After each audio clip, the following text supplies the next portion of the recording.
Filho e do Espírito Santo. Amém. Podem ficar sentados.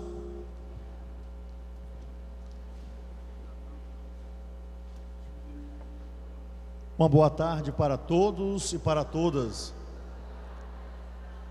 Eu gostaria de concentrar a minha palavra tomando o evangelho que nós vamos ouvir hoje na celebração eucarística, mas também porque eu acho que ele fala muito da renovação carismática, da sua importância e daquilo que nós desejamos para ela em nossa diocese.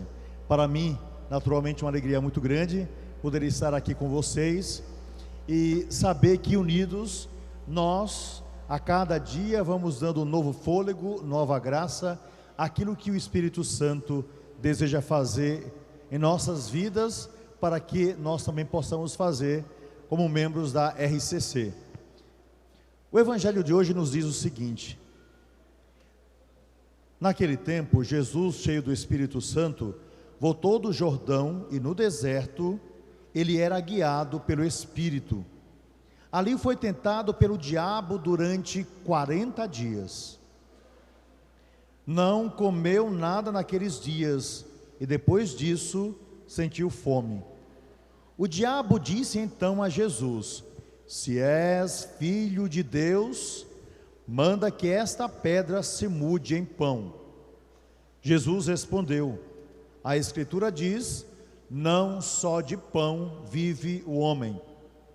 O diabo levou Jesus para o alto, mostrou-lhe por um instante todos os reinos do mundo.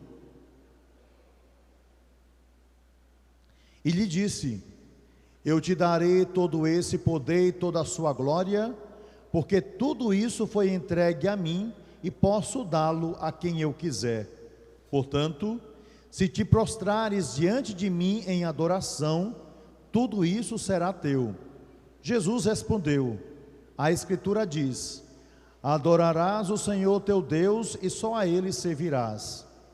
Depois o diabo levou Jesus a Jerusalém, colocou-o sobre a parte mais alta do templo e lhe disse: se és filho de Deus, atira-te daqui debaixo, porque a Escritura diz, Deus ordenará aos teus anjos a teu respeito, que te guardem com cuidado, e ainda mais, eles te levarão nas mãos, para que não tropeces em alguma pedra. Jesus, porém, respondeu: a Escritura diz, não tentarás o Senhor teu Deus. Terminada a tentação, o diabo afastou-se de Jesus para retornar em tempo oportuno. Pois bem, por que é que eu iniciei com esse texto do Evangelho? Vamos fazer uma caminhada para que vocês entendam o motivo. Não sei se vocês já tiveram a oportunidade de ir à Catedral de Petrópolis, se olharam a arquitetura externa, ou se vocês tiveram a oportunidade de conhecer uma grande catedral antiga. Geralmente essas igrejas trazem na parte externa aquilo que nós denominamos de gárgulas. O que é um gárgula? Gárgula é uma imagem de um dragão, que parece um demônio, geralmente esculpido na área externa das antigas catedrais. Mas a gente pergunta, o que é que essas imagens demoníacas estão fazendo ali? O motivo é muito simples. Os primeiros cristãos sempre colocavam demônios nas áreas externas das igrejas, desenhados, para lembrar aos cristãos que o diabo está em todos os lugares, que ele não dorme nunca, e que ele pode inclusive frequentar os lugares sagrados para roubar desses lugares aqueles que têm fé.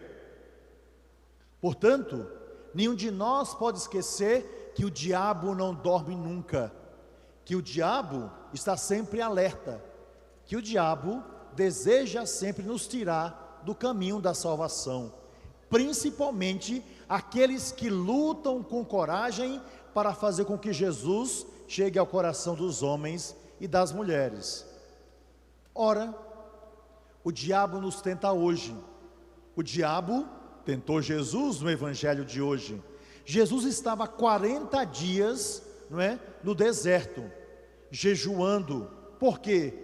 Porque ele sabia que depois dali ele ia começar uma grande missão, que era levar a alegria do reino a todos os homens e a todas as mulheres. E quando a gente deseja empreender uma coisa grande, é fundamental que a gente se prepare. Jesus se preparou durante 40 dias. E por que 40 dias? Porque 40 para o povo de Deus significa um tempo de preparação, um tempo, de vida nova, um tempo para começar algo novo. Jesus lá estava. E quando Jesus estava no auge da sua fome e no auge da sua preparação, e o diabo circulando Jesus e vendo que Jesus estava para empreender algo extraordinário, o que ele fez foi tentar Jesus. Ora, meus irmãos, minhas irmãs, o diabo vem com 3 conversas. Uma é para que Jesus viva o prazer. A segunda, para que Jesus viva o poder. E a terceira, para que Jesus, saia do caminho e adore a algo diferente do seu Pai. Vamos tentar entender. O Evangelho nos diz, em primeiro lugar, que o diabo, se aproximando de Jesus, falou: você está com fome, meu filho, transforme esta pedra em pão. Ou seja, tente ser um padeiro. Tirando Jesus da qualidade de Deus, queria que Jesus passasse para ser um simples padeiro, transformando alguma coisa em pão. Ele desejava rir da cara de Jesus. Jesus estava desesperado pela fome, porque o jejum não é algo fácil, mas necessário para quem deseja uma vida nova. Há demônios, vai nos dizer Jesus, que não saem senão através de uma profunda oração e através do jejum. Jesus estava em oração, estava jejuando, e o diabo lhe sugere isso. Jesus responde tranquilamente: não só de pão vive o homem, mas de toda palavra que sai da boca de Deus. Mas o diabo não desistiu, porque ele não desiste nunca. Qual o resultado? O diabo diz para Jesus: veja que beleza, toda riqueza me foi dada, todo luxo me foi dada, toda aparência me foi dada. Se você me aceitar, eu darei a você tudo isso. Ou seja, Jesus veio pregar um reino diferente. Aquele que é dono de todo o universo não precisava de um reino limitado. E todos os reis da terra morreram. Napoleão, que disse que ia acabar com a igreja, morreu. Nabucodonosor, que tentou acabar com o povo de Deus, morreu, que era um grande imperador. O faraó, que tentou estragar o povo de Deus, morreu. Até o imperador de Petrópolis, Dom Pedro II, morreu. Todo imperador morre. Todo ser humano é limitado. Todo aquele que pode ter o mais alto poder vai morrer também. Jesus não queria um poder de morte, ele veio nos trazer a vida. E por isso, Jesus, vai dar uma resposta ao demônio, dizendo, que ele não precisa absolutamente de nada disso, de nenhuma aparência. Mas o diabo finalmente vai pedir a Jesus que busque uma outra coisa. Já havia tentado, pelo prazer, que é comer, pelo poder, que era ter todos os reinos. Então o diabo vai tentá-lo pela idolatria. Que idolatria é essa? Fazer com que nós nos afastemos do centro, que é Deus. E agora o diabo vai querer rir da cara de Jesus, o leva ao pináculo do templo, e o que faz lá em cima? Se você pular, você finalmente vai ser amparado pelos seus anjos. E prestem atenção, o diabo utiliza 2 versículos da Bíblia para tentar Jesus, e não são poucos aqueles que utilizam versículos da Bíblia separados do contexto para tentar o povo de Deus, para tirá-los do caminho da vida. Mas Jesus dá uma resposta definitiva: não tentarás o Senhor teu Deus. E a palavra nos disse finalmente que o diabo foi embora para voltar no tempo oportuno. O diabo não foi embora para não voltar mais nunca, não, para voltar no tempo oportuno, porque o diabo não espera um instante para nos pegar na limitação, para nos tirar do caminho da vida. Por que é que eu peguei o evangelho de hoje, meus irmãos e minhas irmãs, meus queridos amigos da RCC? Todo aquele que deseja realizar um grande empreendimento é atacado pela força do inimigo. E por mais que nós tenhamos consciência de que estamos caminhando para o Senhor, o inimigo tenta nos destruir. Eu não tenho dúvida alguma, acompanhando a RCC, ao longo de pelo menos 20 anos, que o inimigo fez de tudo para que a RCC esmorecesse. Eu não tenho dúvida alguma que o inimigo tomou como inimiga a RCC.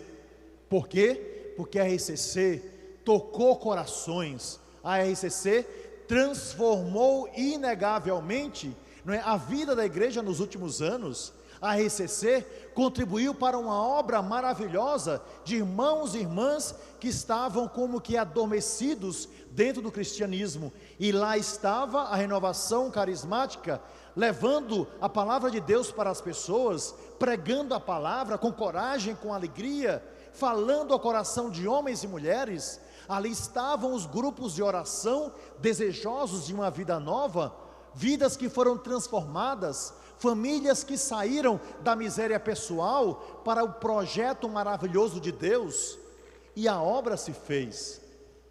Mas, naturalmente, o inimigo nunca perde a oportunidade para nos dizer: já trabalhou muito, já fez demais, agora é tempo da gente descansar. Já plantamos muito, já colhemos muito, vamos agora aproveitar do que nós fizemos e parar um pouquinho, porque não é necessário ir tanto adiante. E assim, não apenas a RCC, mas muitos grupos começaram a diminuir aquele ardor inicial, aquele desejo de fazer com que as pessoas conheçam o que nós conhecemos. Porém, Jesus nos dá o exemplo. Se existe tentação, a gente pode dizer não. Se o inimigo deseja fazer sua obra, nós devemos dizer não. Aqui eu posso comparar, nesse momento tão importante que nós estamos vivendo, não é? Aquilo que nós ouvimos no Evangelho e aquilo que nós precisamos colocar em prática. Eu diria que a renovação tem que ser e tem que agir como faz o motorista. Um carro é composto de volante, de acelerador e de freio. Em primeiro lugar, o volante, que nós também chamamos de direção, deve nos dar o caminho. Nós precisamos saber aonde a gente deseja chegar. Ninguém senta em um carro, fica ali sentado durante 2 horas parado e depois sai. Quando a gente senta em um carro, a gente sabe aonde a gente deseja chegar. Aí eu pergunto a mim e a cada um de vocês: qual é o projeto do seu grupo de oração? Qual é o projeto da renovação em nossa vida? O que Deus deseja para nós como renovados? Deus tem um projeto, nós temos que saber que projeto é esse e temos que tomar a direção se nós quisermos realizar a nossa vocação, o carisma próprio da renovação e aquilo que Deus deseja de cada um de nós. Isso é o volante. Mas também nós temos que ter o freio. O que é o freio? É se livrar da tentação. O que é o freio? É dizer não àquilo que não nos serve. É dizer: calma, nós precisamos ter paciência nesse momento. O freio é parar aquilo que nos divide dentro dos nossos grupos. O freio é fazer parar o medo que nós carregamos dentro do nosso coração. O freio é parar muitas vezes de nos machucar para empreender a grande obra que Deus deseja de cada um de nós. E finalmente o acelerador, que significa tão somente essa vontade de ir adiante. Nenhum carro pode ficar apenas freado, mas o homem tem que estar lá para botar o pé no acelerador, para que ele finalmente chegue aonde se deseja. Esse freio é a caridade, esse acelerador é a caridade, esse acelerador é a vontade de fazer novo. Esse acelerador é uma vontade imensa da gente ir lá onde Deus deseja, onde Deus quer, porque a obra é maravilhosa, não é obra humana, é obra guiada pelo Espírito Santo, porque se o Espírito levou Jesus ao deserto, Ele vai nos levar também, não é, pela experiência da vida, aos desertos da vida, mas vai nos levar à salvação.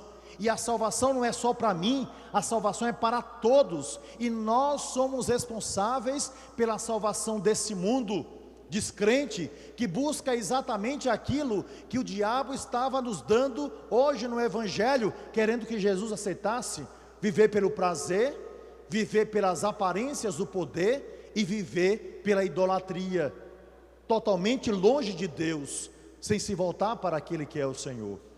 Queridos amigos, queridos irmãos da Renovação Carismática da Diocese de Petrópolis, irmãos também que vieram de outros lugares, eu os convido, não é, guiado pelo Espírito de Jesus, que nós renovemos pelo coração, pela coragem, pela palavra, aquilo que Deus quis para o bem da igreja, quando fez com que irmãos abrissem um coração para um tempo novo da graça de Deus. Eu os convido para que vocês sintam a beleza da obra de Deus, aquele que deseja o melhor para cada um de nós, aquele que deseja de nós uma graça que invada o mundo. Eu convido a renovação para que não tenha medo, para que tenha outra vez aquele espírito de coragem de ir em todos os lugares, para que peguem a palavra de Deus, empunhem como uma arma de vida e a levem a cada irmão e a cada irmã de nossa diocese. Milhares de irmãos precisam conhecer a verdade, milhares de irmãos conhecem Jesus, mas não conhecem a plenitude da verdade, e nós a temos, porque essa graça foi nos dada por Jesus Cristo, pela força do seu Espírito Santo, pela vontade do Pai, e nós não podemos arrefecer, e nós não podemos arregar, e nós, pela alegria daquilo que transforma inegavelmente toda a alma, toda a nossa vida, devemos sim ir lá onde Jesus foi, ir lá onde os santos tiveram a coragem de ir e realizar uma nova obra, porque é graça de Deus, eu não tenho dúvida, para a nossa vida. Assim, minha palavra é de coragem, minha palavra é de alegria, minha palavra é de renovação. Somos sim carismáticos, Deus nos deu os carismas, Deus nos deu o verdadeiro poder, que não é casca nem verniz, mas que aprofunda, que transforma, e é esse o momento que nós devemos nos erguer para dizer: eu vou, o Senhor me pede, eu vou, mas não vou apenas sozinho, eu vou impelido pelo Espírito Santo, para poder dizer, não a obra do inimigo, mas para realizar a obra de Deus no coração da humanidade. Essa palavra que eu gostaria de dizer para vocês, e quero dizer, não é, que nesta diocese, vocês têm um bispo que ama e que apoia a renovação carismática.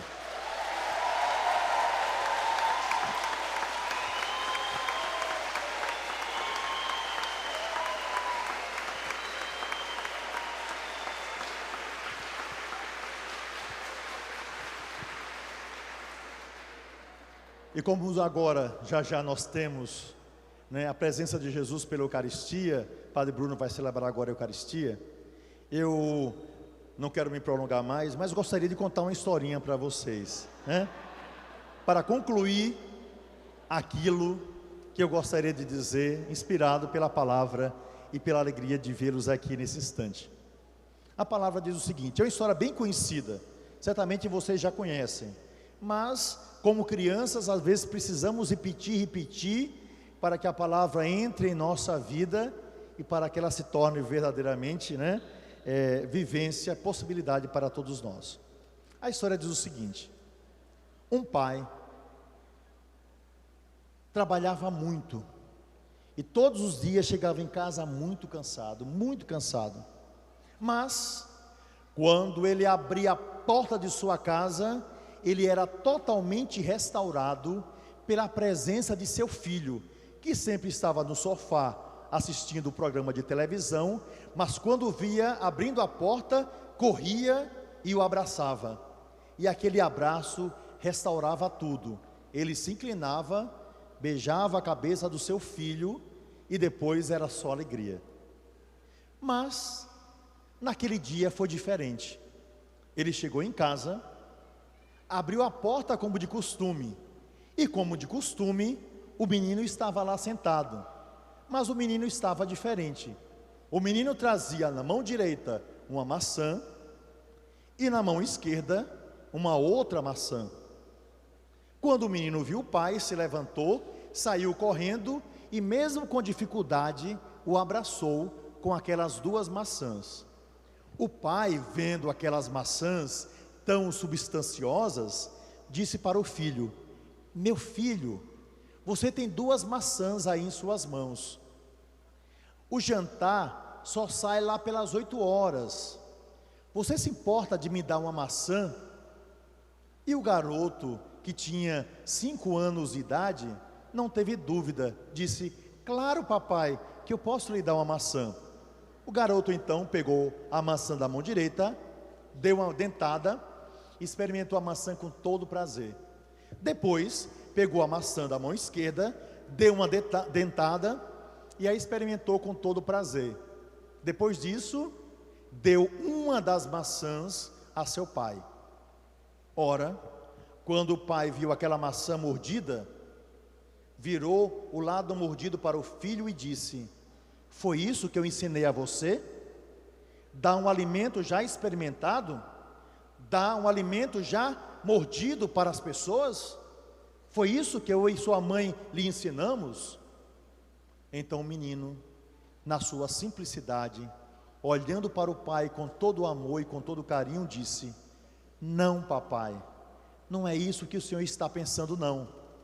Eu experimentei as duas maçãs porque eu queria ver qual das duas estava mais doce, e a mais doce foi essa que eu dei para o Senhor.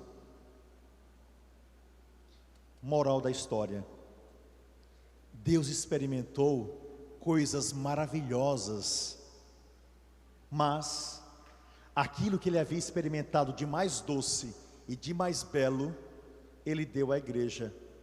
Ele nos deu o Espírito Santo.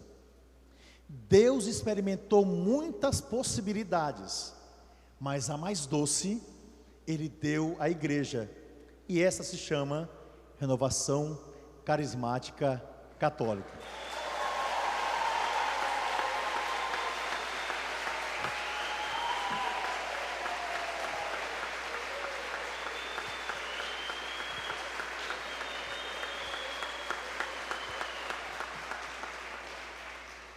Peçamos a intercessão da Virgem, mulher do Espírito Santo, que vai para que cheguemos aonde ela chegou, para que preguemos como ela pregou, para que tenhamos a coragem como ela teve, e para que, como ela, levemos Jesus Cristo a todos os homens e a todas as mulheres, fazendo tudo aquilo que Ele, por essa experiência, nos mandar. E como agora tenho que ir para uma outra missão,